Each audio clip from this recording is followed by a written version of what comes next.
विधान परिषद के माननीय सदस्य श्री राम सिंह यादव अब हमारे बीच नहीं रहे। मैं इन दिवंगत सदस्यों के प्रति अपनी श्रद्धांजलि अर्पित करती हूँ। आप सब अवगत हैं कि वैश्विक महामारी कोरोना के संपूर्ण विश्व को व्यापक रूप से प्रभावित किया है। हमारा देश व प्रदेश की इस महामारी की चपेट में आया, किंतु प्रधानमंत्री मोदी जी के मार्गदर्शन में मेरी सरकार ने कोरोना संकट काल में दृढ़ इच्छा शक्ति, परिपक्वता, कौशल, संवेदनशीलता एवं सामूहिक भावना के साथ कोरोना संक्रमण को अत्यंत प्रभावी रूप से नियंत्रित करने में सफलता प्राप्त की है, जिसकी सराहना माननीय प्रधानमंत्री जी व विश्व स्वास्थ्य संगठन ने भी की है। मेरी सरकार द्वारा कोविड-19 के दृष्टिगत पूर्ण लॉकडाउन के दौरान समस्त आवश्यक कार्यों की निरंतरता को प्रभावित करते हुए मध्य प्रदेश के समस्त सरकारी कर्मी को केवल वेतन का भुगतान अबाधित रूप से किया गया। प्रदेश में वर्तमान में कोरोना संक्रमण की जांच हेतु सार्वजनिक क्षेत्र में 125 लैब तथा निजी क्षेत्र में 104 लैब क्रियाशील है। कोविड जांच की क्षमता को 0 से 2 लाख प्रतिदिन तक पहुंचाने, कोविड रोगियों के हेतु 1,50,000 से अधिक बेड्स एवं प्रत्येक जनपद में आईसीयू की स्थापना कर हेल्थ सेक्टर को सुदृढ़ बनाने एवं कोरोना प्रबंधन में मेरी सरकार ने जो कार्य किया है उसकी राष्ट्रीय व अंतर्राष्ट्रीय स्तर पर सराहना की गई है। वर्तमान में कोरोना की संक्रमण श्रृंखला को तोड़ने के लिए बृहद स्तर पर कोरोना टीकाकरण प्रगति पर है।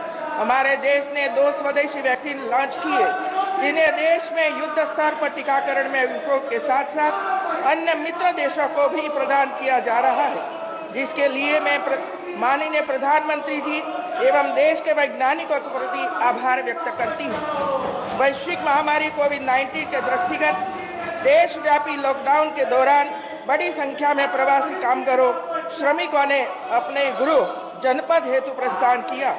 मेरी सरकार द्वारा उत्तर प्रदेश परिवहन निगम की बसों के माध्यम से लगभग 40 लाख प्रवासी कामगारों, श्रमिकों को उनके गृह जनपदों तक पहुंचाने का कार्य किया। उपरांत चिकित्सा सुविधाएं उपलब्ध कराने तथा उन्हें स्थानीय स्तर पर रोजगार दिलाने के लिए बड़े पैमाने पर व्यवस्थाएं की गई। प्रवासी श्रमिकों को 15 दिन के उपयोग हेतु राशन किट वितरण के साथ ही आर्थिक सहायता के रूप में प्रति श्रमिक 1,000 रुपये की धनराशि भी ऑनलाइन हस्तांतरित की गई। राजस्थान के जनपद कोटा में प्रतियोगी परीक्षा की तैयारी कर रहे 12,000 से अधिक छात्र छात्राओं एवं जनपद प्रयागराज में प्रतियोगी परीक्षा की तैयारी कर रहे लगभग 14,000 छात्र छात्राओं सकुशल उनके गृह जनपदों तक पहुंचाने का कार्य किया है। कोरोना संकट के दौरान कानून व्यवस्था, सफाई व्यवस्था, आवश्यक वस्तुओं के परिवहन एवं लोक स्वास्थ्य से जुड़े हुए प्रदेश के स्वास्थ्य कर्मियों व कोरोना योद्धाओं के अप्रतिम योगदान को मैं नमन करती हूँ। उन सभी स्वास्थ्य कर्मियों व कोरोना योद्धाओं जिन्होंने इस अभियान में अपने प्राणों की आहुति दी है, उनको मैं विनम्र श्रद्धांजलि अर्पित करती हूँ। मेरी सरकार ने कोरोना काल के दौरान माननीय प्रधानमंत्री जी के कर कमलों द्वारा पूज्य संतों तथा अन्य गणमान्यों की उपस्थिति में अयोध्या में श्री राम जन्मभूमि पर भव्य मंदिर निर्माण का शुभारंभ कुशलता पूर्वक संपन्न किया, जिसकी सर्वत्र प्रशंसा हुई।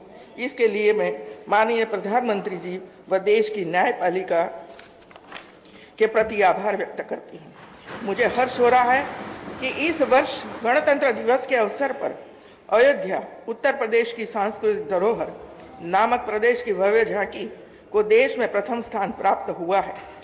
अयोध्या में 3 दिवसीय तथा वाराणसी में देव दीपावली के अवसर पर भव्य दीपोत्सव का आयोजन भी सफलतापूर्वक संपन्न किया गया। मेरी सरकार प्रदेश की नई औद्योगिक निवेश और रोजगार प्रोत्साहित नीति के अंतर्गत स्टार्टअप, युवा उद्यमिता, नवाचार तथा मेक इन यूपी को बढ़ावा दे रही है।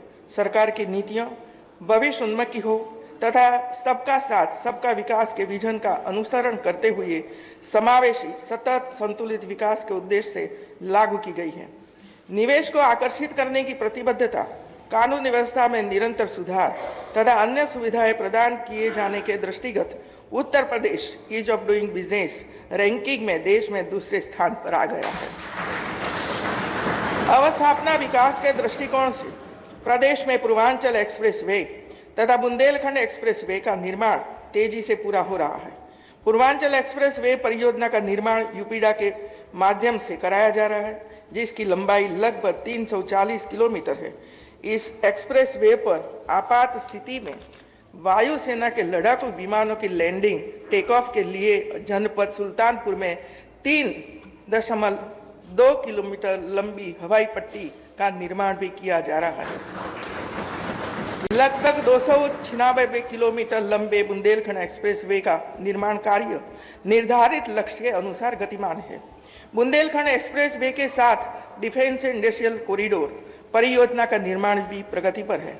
इसके अतिरिक्त गोरखपुर को पूर्वांचल एक्सप्रेस वे से जोड़ने हेतु गोरखपुर लिंकेज एक्सप्रेस वे का निर्माण सफलतापूर्वक पूर्णता की ओर अग्रसर है। जनपद मेरठ से प्रयागराज तक गंगा एक्सप्रेस वे का निर्माण भी प्रारंभ होने की स्थिति में तथा भूमि प्राप्त करने की कार्यवाही युद्ध स्तर पर प्रारंभ हो चुकी है। प्रदेश में हवाई कनेक्टिविटी को बढ़ावा देने के लिए निरंतर प्रयास हो रहे हैं तथा उत्तर प्रदेश नगर विमानन प्रोत्साहन नीति 2017 प्रस्तावित की गई। जनपद गौतम बुद्ध नगर के जेवर विश्व स्तरीय अंतर्राष्ट्रीय हवाई अड्डे का विकास कराया जा रहा है, जिसकी भविष्य में राष्ट्रीय राजधानी क्षेत्र के अंतर्गत औद्योगिक निवेश हेतु महत्वपूर्ण भूमिका रहेगी। कुशीनगर हवाई अड्डा अंतर्राष्ट्रीय उड़ानों हेतु लगभग तैयार हो चुका है। सूचना प्रौद्योगिकी एवं इलेक्ट्रॉनिक्स उद्योगों में निवेश व रोजगार सृजन की अपार संभावनाएं हैं। उत्तर प्रदेश इलेक्ट्रॉनिक्स विनिर्माण नीति 2017 में रुपया 20,000 करोड़ के निवेश तथा वर्ष 2022 तक न्यूनतम 3 लाख व्यक्तियों के लिए रोजगार का लक्ष्य रखा गया था, जिसे 3 वर्षों में ही अर्जित कर लिया गया है।